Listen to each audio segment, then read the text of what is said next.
جن سے درجات بلند ہوتے ہیں اور جو گناہوں کا کفارہ بنتے ہیں۔ تکلیف دہ اوقات میں مکمل وضو کرنا، مسجدوں کی طرف چلنا اور ایک نماز کے بعد دوسری نماز کا انتظار کرنا۔ پس یہ پناہ گاہیں ہیں، یہ لفظ آپ نے 3 مرتبہ فرمائے۔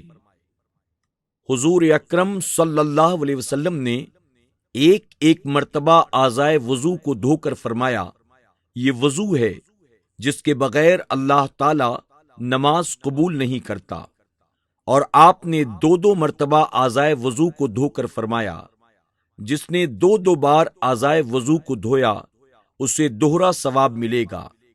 پھر آپ نے 3 بار اعضائے وضو کو دھویا اور فرمایا، یہ میرا ہے، مجھ سے پہلے آنے والے تمام نبیوں کا، ابراہیم علیہ السلام کا وضو ہے جو خلیل اللہ تھے۔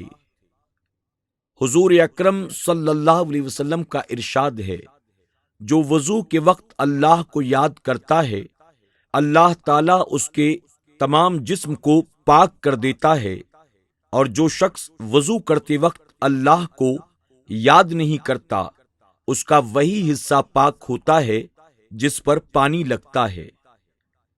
فرمان نبوی صلی اللہ علیہ وسلم ہے، جو وضو کی حالت میں وضو کرتا ہے، اس کے نامہ اعمال میں اللہ تعالی 10 نیکیاں لکھ دیتا ہے۔